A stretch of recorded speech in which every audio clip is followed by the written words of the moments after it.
প্রিয় ভাইরা, কোরআন এসেছে আমাদের হেদায়েতের জন্য। কিসের জন্য? কোরআন এসেছে হেদায়েতের জন্য। আমি বলবো শুধু হেদায়েতের জন্য নয়, কোরআন এসেছে বিজয়ী হওয়ার জন্য, বিজয়ী করার জন্য। আল্লাহ রাব্বুল আলামিন বলেন, ওয়াল্লাযী আরসালা রাসূলাহু বিল হুদা ওয়া দীনিল হাক্কি লিইয়ুযহিরাহু আলাদ দীনি কুল্লিহি ওয়ালাউ কারিহাল মুশরিকুন। আল্লাহু আকবার। ওয়াল্লাযী, তিনি সেই আল্লাহ। কে? আল্লাহ। জোরে বলেন, তিনি কে? আল্লাহ। আল্লাহ। তিনি সেই আল্লাহ যিনি তার রাসূলকে হেদায়েত এবং সত্য জীবন ব্যবস্থা সহকারে পৃথিবীতে পাঠিয়েছেন। লিইয়ুযহিরাহু, যেন কোরআনকে বিজয়ী করতে পারেন। লিইয়ুযহিরাহু আলা দীনি কুল্লি, সকল ধর্মের উপরে, সকল মতবাদের উপরে, সকল চিন্তা চেতনার উপরে, সকল আইনের উপরে আল্লাহর দেওয়া আইন, আল্লাহর দেওয়া বিধান যেন আল্লাহ তাআলা বিজয়ী করতে পারেন। সেই জন্যই আল্লাহ রাব্বুল আলামিন এই পৃথিবীতে কোরআন নাযিল করেছেন। কথা বলেন ঠিক না ঠিক? প্রিয় ভাইরা, কোরআন নাযিল হয়েছে বিজয়ী হওয়ার জন্য, বিজয়ী করা। যারা কোরআন বিশ্বাস করবে তাদের দায়িত্ব হচ্ছে কোরআন বিজয়ী করা। আমরা কোরআন বিজয়ী করি না, আমরা কোরআন মানি না। কথা বলেন, আমরা কোরআনের আইন মানি না, কোরআনের বিধান মানি না। কোরআনকে বিজয়ী করার জন্য আমরা চেষ্টা করি না।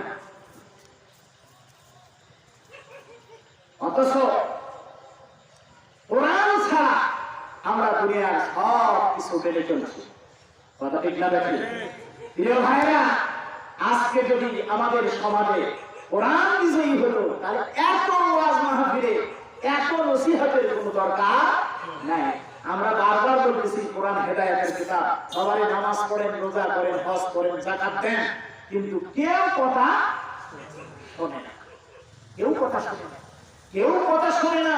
কোরআন যার উপরে নাযিল হয়েছে সেই দিনের অবস্থাও যখন এইরকম, আল্লাহ সুবহানাহু ওয়া তাআলা নবীজিকে বললেন, এমন করে নয়, তুমি আল্লাহ তাআলার কাছে এই ভাষায় দোয়া করো।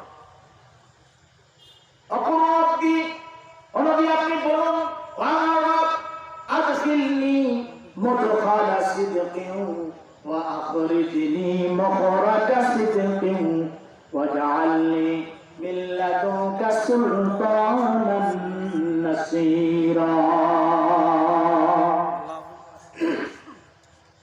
রব্বি জাআলনি, ও আমার রব, আমার জন্য আমাকে আপনি দান করেন।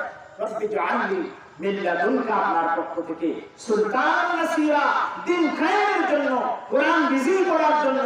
শুধুমাত্র দাওয়াতি কাজ দিয়ে যথেষ্ট নয়, শুধুমাত্র ওয়াজ দিয়ে, নসিহত দিয়ে যথেষ্ট নয়। ও আল্লাহ, এই কোরআন বিজয়ী করার জন্য আমাকে একটা রাষ্ট্র ক্ষমতা দান করেন। সুবহানাল্লাহ।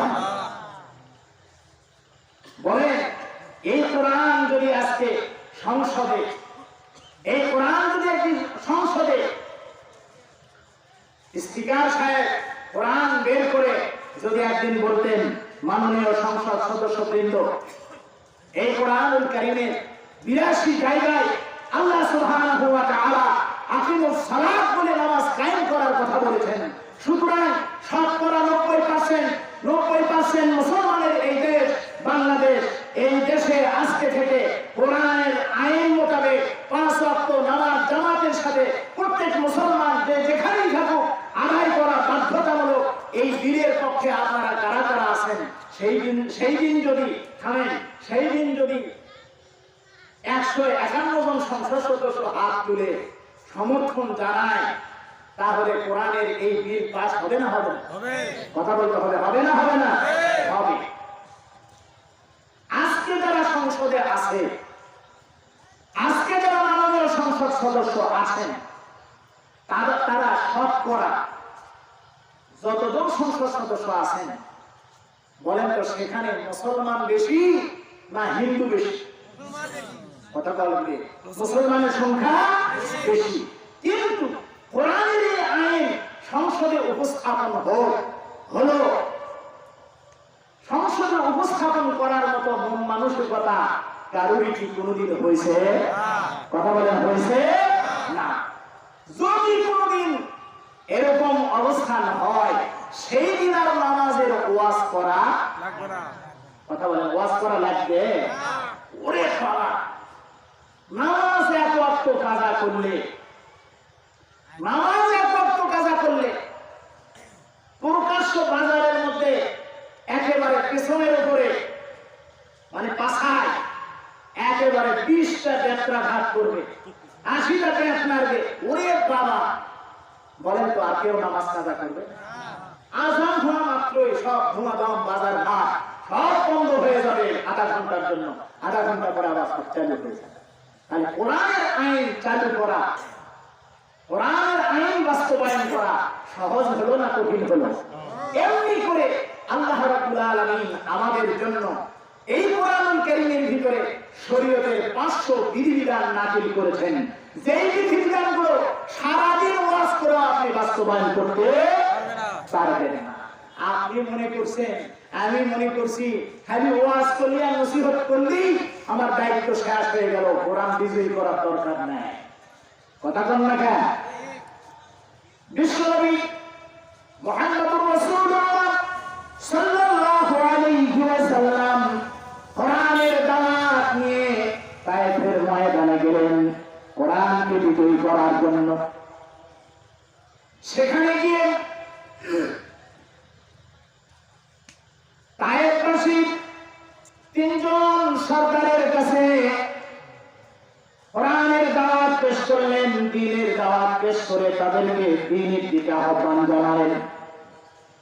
তারা দাওয়াত কবুল করল না, তারা ইসলাম কবুল করল না, কোরআনের দাওয়াতকে তারা কবুল করল না।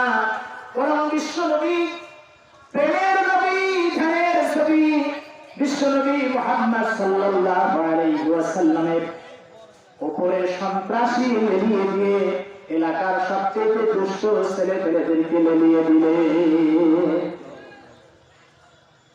এলাকার দুষ্ট ছেলেপেলেদেরকে লেলিয়ে দিলেন।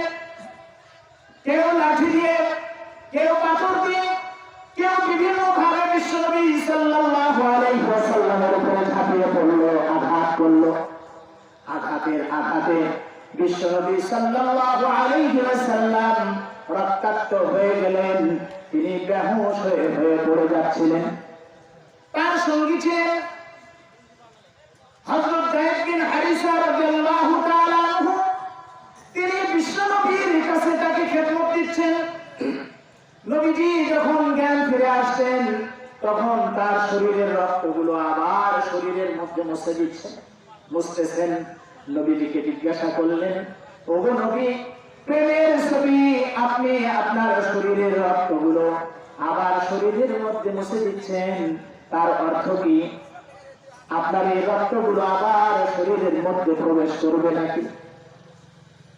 বিশ্বনবী মুহাম্মদুর রাসূলুল্লাহ সাল্লাল্লাহু আলাইহি ওয়াসাল্লাম বললেন, ওগো যায়েদ বিন হারিসা, সেই জন্য আমার শরীরের রক্ত আমার শরীরে মুছতেছি না, বরং আমার শরীরের রক্ত যদি তায়েফের মাটিতে পড়ে, তায়েফের মাটিতে আর কোনোদিন ফসল জন্মগ্রহণ করবে না। প্রিয় ভাইরা আমার, বিশ্বনবী মুহাম্মদুর রাসূলুল্লাহ সাল্লাল্লাহু আলাইহি ওয়াসাল্লাম তায়েফের ময়দান থেকে মক্কার জমিনে ফিরে আসলেন। মনটা তার অনেক খারাপ, মনটা অনেক খারাপ। বুক ভরা আশা নিয়ে তায়েফের ময়দানে গেলেন। তায়েফবাসীরা তার সাথে ভালো ব্যবহার করলো না। প্রিয় ভাইরা, এই গল্প শুনে চোখের পানি ফেলতে পারি, কিন্তু আমার দাওয়াত আর আপনার দাওয়াত, সমাজের মানুষের কাছে আমরা দাওয়াত দেই, ওই দাওয়াত সারাদিন দেওয়ার পরেও আপনার প্রতি চোখ রাঙায়া কথা বলে না। নবীজি কিসের দাওয়াত দিলেন? নবীজি কিসের দাওয়াত দিলেন? যে দাওয়াত শুনে তায়েফবাসীরা নবীজির উপরে ঝাঁপিয়ে পড়লো, নবীজির সোনার মতো চেহারাকে রক্তে লাল করে দিল। বিশ্বনবী মুহাম্মদুর রাসূলুল্লাহ সাল্লাল্লাহু আলাইহি ওয়াসাল্লাম এক আঙ্গুরের বাগানে গিয়ে আশ্রয় নিলেন। সেই আঙ্গুরের বাগানে আশ্রয় নেওয়ার পরে সেই আঙ্গুরের বাগানের যিনি খাদেম ছিলেন, চাকর ছিলেন, সেই আঙ্গুরের বাগানের খাদেম এক বাটিতে করে কিছু আঙ্গুর, অথবা বর্ণনা করা হয়েছে কিছু আঙ্গুরের রস নিয়ে এসে বিশ্বনবী মুহাম্মদুর রাসূলুল্লাহ সাল্লাল্লাহু আলাইহি ওয়াসাল্লামকে দিলেন। নবীজি আঙ্গুরের রস বিসমিল্লাহির রহমানির রহিম বলে পান করলেন। বিসমিল্লাহির রহমানির রহিম এই কথা শুনে আঙ্গুরের বাগানের লোক, আঙ্গুরের বাগানের খাদেম বললেন, এই কথা আপনি কোথায় পেলেন? আমি তো এই কথা এর আগেও শুনেছি। বিশ্বনবী সাল্লাল্লাহু আলাইহি সাল্লাম বললেন, তোমার নাম আব্বাস। নবীজি কি বললেন? তোমার নাম কি আব্বাস? খাদেম বললেন, আশ্চর্য হয়ে গেছেন, হ্যাঁ আমার নাম আব্বাস। তুমি কি নিনোভা শহরের অধিবাসী? তিনি বললেন, হ্যাঁ আমি নিনোভা শহরের অধিবাসী। নবীজি বললেন, নিনোভা শহরে হযরত ইউনূস আলাইহিস সালামের বাসস্থান। সুবহানাল্লাহ। আব্বাস বললেন, আপনি কেমন জানলেন? আপনি কেমন জানলেন যে আমি নিনোভা শহরের অধিবাসী আর নিনোভা শহরে হযরত ইউনূস আলাইহিস সালামের বসতি? বিশ্বনবী মুহাম্মদুর রাসূলুল্লাহ সাল্লাল্লাহু আলাইহি ওয়াসাল্লাম বললেন, ইউনূস আলাইহিস সালাম একজন নবী আর আমিও একজন নবী। একজন নবী আরেকজন নবীর খবর রাখে। সুবহানাল্লাহ। প্রিয় ভাইরা, আপনি আমি দাওয়াত দেই, আপনি আমি ওয়াজ করি, কেউ আমাকে পাথর বানায় না। কথা বলেন ঠিক না ঠিক? কেউ আমাকে পাথর বানায় না, কেউ আমাকে চক্ষু গরম করে দেখায় না, কেউ আমাকে গালি দেয় না। তাহলে আমার দাওয়াত সঠিক? কথা বলেন ঠিক না? নাকি নবীজির দাওয়াত সঠিক? নবীজি দাওয়াত দিলে নবীজির উপরে আঘাত আসে, আর আমি দাওয়াত দিলে আমার উপরে কোনো আঘাত আসে না। চিন্তার ব্যাপার আছে না? নবীজি দাওয়াত দিল, নবীজিকে মারলো, পাথর আঘাত করলো, নবীজিকে রক্তাক্ত করে দিল। কিন্তু আমি আপনি দাওয়াত দিই, এই মসজিদ থেকে ওই মসজিদ, ওই মসজিদ থেকে আর এক মসজিদ, এই দেশ থেকে ওই দেশ, সেই দেশ থেকে আর এক দেশ, দাওয়াত দিই, কিন্তু কেউ আমাদেরকে চক্ষু রাঙানিও দেখায় না, কোনো আঘাতও করে না। আসে না? আছে এরকম? হালুয়া রুটির অভাব নেই। কথা ঠিক না? হালুয়া রুটির অভাব নেই।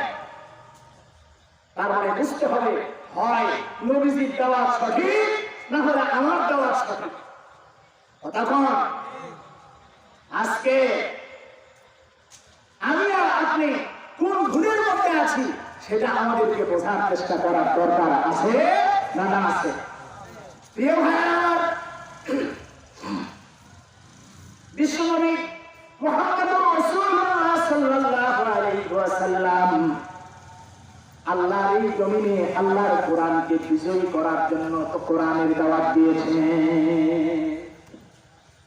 আল্লাহর এই জমিনে আল্লাহর দ্বীনকে বিজয়ী করার জন্য কোরআনের দাওয়াত দিয়েছেন। আর আমি আর আপনি কোরআন বিজয়ী করার দাওয়াত দেই না, কোরআন পড়ার দাওয়াত দেই। কথা ঠিক না? আপনি সারাদিন কোরআন পড়েন, মাইক লাগায় পড়েন, কেউ কোনোদিন আপনার সামনে এসে বলবে না মিয়া বেটা কোরআন পড়া বন্ধ করো। কি বলেন? বলবে? কথা বলতে বলবে? সারাদিন এখানে ওয়াজ করেন, শুধু কোরআন বিজয়ী করার কথা বলবেন না, শুধু কোরআনের আইন বাস্তবায়ন করার কথা বলবেন না, কেউ আপনাকে কিচ্ছু বলবে না। আর আজকে আপনি বলেন কোরআন আল্লাহ রাব্বুল আলামিন আমাদেরকে দান করেছেন, কোরআন হলো জীবনের বিধান, কোরআন হলো একটা আইনের বই। এই আইনের মধ্যে মুসলমান ব্যক্তি, পরিবার, সমাজ এবং রাষ্ট্র কিভাবে পরিচালিত হবে সেই কথাগুলো আল্লাহ তাআলা বলে দিয়েছেন। অতএব জীবনের প্রত্যেকটা ক্ষেত্রে কোরআনের আইন বাস্তবায়ন করতে হবে। প্রিয় ভাইরা আমার, সেই জন্য আল্লাহ রাব্বুল আলামিন নামাজের মধ্যে কোরআন তেলাওয়াত করা ফরজ করে দিয়েছেন। ফাকরাউ মা তায়াসসারা মিনাল কুরআন। আপনি নামাজের মধ্যে সূরা ফাতিহা পড়ার পরে কোরআন পড়া লাগে না লাগে না? কথা বলেন লাগে না লাগে না? লাগে। কোরআনের মধ্যে আপনি পড়ছেন আল্লাহ ইয়্যাকা না'বুদু ওয়া ইয়্যাকা নাস্তাঈন। নামাজের মধ্যে আল্লাহর কাছে আপনি ওয়াদা করতেছেন। সূরা ফাতিহার মধ্যে আল্লাহ ইয়্যাকা না'বুদু ওয়া ইয়্যাকা নাস্তাঈন, শুধুমাত্র তোমার দাসত্ব করি, শুধুমাত্র তোমার আইন মানি, শুধুমাত্র তোমার গোলামি করি। তার মানে আর কারো আইন মানি না, আর কারো গোলামি করি না। কথা বলেন ঠিক না? কিন্তু নামাজ পড়া শেষ হওয়ার সাথে সাথেই নামাজ পড়েছেন মসজিদে, নামাজ পড়ে বের হয়ে আপনাকে বাড়ির পথ ধরতে হবে, ধরতে হবে না? এখন নামাজ পড়ে বের হয়ে আল্লাহর আইন আর মানুষের আইনের মধ্যে সংঘর্ষ লেগে গেল। আল্লাহর আইন হলে রাস্তার ডান পাশ দিয়ে চলতে হবে, আর শয়তানের আইন হলো রাস্তার বাম পাশ দিয়ে চলা, মানুষের আইন হলো বাম পাশ দিয়ে চলা। এখন নামাজের মধ্যে কিন্তু আপনি বলছেন আল্লাহ শুধুমাত্র তোমার আইন মানি, আর কারো আইন কথা কয় না। আপনারা মনে হয় বলেন না ইয়্যাকা না'বুদু, এই কথা কি বলেন? বলি। আল্লাহ তাআলার কাছে এই কথা কেমনি বলি? আল্লাহর কাছে আমরা ওয়াদা করি আল্লাহ শুধু তোমার গোলামি করি, শুধু তোমার আইন মানি, আর কারো আইন মানি না। এই কথা প্রত্যেকেই হাত বেঁধে আত্মসমর্পণ করে আল্লাহর কাছে, নাকে ফাঁক দিয়ে মাটিতে না ঘষে ঘষে আমরা আল্লাহর কাছে কথা স্বীকার করে আসি। নামাজ পড়ে বের হই, আমার সামনে যখন রাস্তা দিয়ে চলার আইন আসলো, তখন আমি আল্লাহর আইন মানি না, মানে কার আইন? মানুষের আইন, শয়তানের। কথা ঠিক না দেখি? এমনি করে জীবনের প্রত্যেকটা ক্ষেত্রে আল্লাহর আইন না মেনে মানুষের আইন মোতাবেক আমরা জীবনযাপন করছি, তারপরেও আমরা মনে করি আমাদের জন্য একেবারে জান্নাত খলখলা। কথা ঠিক না দেখি? অথচ আল্লাহ রাব্বুল আলামিন ঘোষণা দিয়েছেন ইন্নাল্লাযীনা ক্বালু রাব্বুনাল্লাহু সুম্মা ইসতাকামু তাতানাজ্জালু আলাইহিমুল মালায়েকা আল্লা তাখাফু ওয়া লা তাহজানু ওয়া আবশিরু বিল জান্নাতিল্লাতী কুনতুম তুআদুন। আল্লাহ রাব্বুল আলামিন বলেন ইন্নাল্লাযীনা ক্বালু, নিশ্চয় যারা বলেছে, আমার দিকে লক্ষ্য করেন, নিশ্চয় যারা বলেছে, ক্বালু যারা বলেছে, রাব্বুনাল্লাহ, আল্লাহ আমার রব, আল্লাহ আমার মালিক, আল্লাহ আমার প্রভু, আল্লাহ ছাড়া আর কোন প্রভু, আল্লাহ ছাড়া কোন মালিক নাই, আল্লাহ ছাড়া কোন সৃষ্টিকর্তা নাই। আমরা এই কথাগুলো আল্লাহ তাআলার শিখানো কালিমার মাধ্যমে আমরা পড়ি লা ইলাহা, জোরে বলেন না কেন? লা ইলাহা ইল্লাল্লাহ, লা ইলাহা, আল্লাহ ছাড়া কোনো ইলাহ নাই, আল্লাহ ছাড়া কোনো বিধানদাতা নাই, কোনো আইনদাতা নাই, কোনো সৃষ্টিকর্তা নাই, কোনো রিজিকদাতা নাই, কেউ নাই আল্লাহ ছাড়া। কথা ঠিক না দেখি? এই কথা আমরা বলি না বলি না? এই কথা এত ভারী, এত ওজনওয়ালা যে কোনো ব্যক্তির আমল নামায় যদি কোনো আমল নাও থাকে, আর সে যদি সত্যিকার অর্থে ইখলাসের সাথে জীবনে একবারও এই কালেমা পড়ে, কিয়ামতের কঠিন মুসিবতের ময়দানে, হাদিস থেকে বলছি, কিয়ামতের কঠিন মুসিবতের ময়দানে আল্লাহ রাব্বুল আলামিন একজন বান্দাকে বিচারের কাঠগড়ায় দাঁড় করাবেন। বিচারের কাঠগড়ায় দাঁড় করানোর পরে আল্লাহ রাব্বুল আলামিন ফেরেশতাদেরকে বলবেন, দেখো বান্দার কি আমল আছে। ফেরেশতারা তার আমল নামা উল্টে পাল্টে দেখে বলবেন, রাব্বুল আলামিন তার আমল নামায় তো কিচ্ছু নাই, সামান্য এক চিলটা কাগজ আছে, এক টুকরা কাগজ আছে। আল্লাহ রাব্বুল আলামিন বলবেন, এক সাইডে এক পাল্লায় তার আমল নামা উঠায়া দাও, আর এক পাল্লায় তার ওই চিরকুটটা উঠায়া দাও।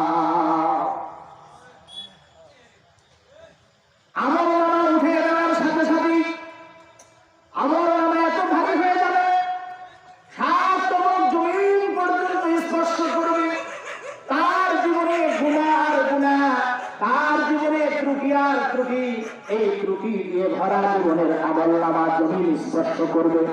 আল্লাহ রাব্বুল আলামিন বলবেন এই চিরকুটটা তার আমলনামা, ওই চিরকুটটা আরেক পাল্লায় তুলে দাও। ওই ছোট্ট কাগজের টুকরো, ওই টুকরোটা তার আমলনামা তার পাল্লায় উঠায় দাও। তার মিজানের পাল্লায় যখন এই ছোট্ট চিলটা টুকরা কাগজটা যখন উঠে দেওয়া হবে, সাথে সাথে তার পাপের আমলনামা, গুনাহের আমলনামাটা সাত আসমানকে স্পর্শ করবে, আর তার চিরকুটের আমল পাল্লাটা সাত কবর জমিনকে স্পর্শ করে অর্থাৎ ভারী হয়ে যাবে।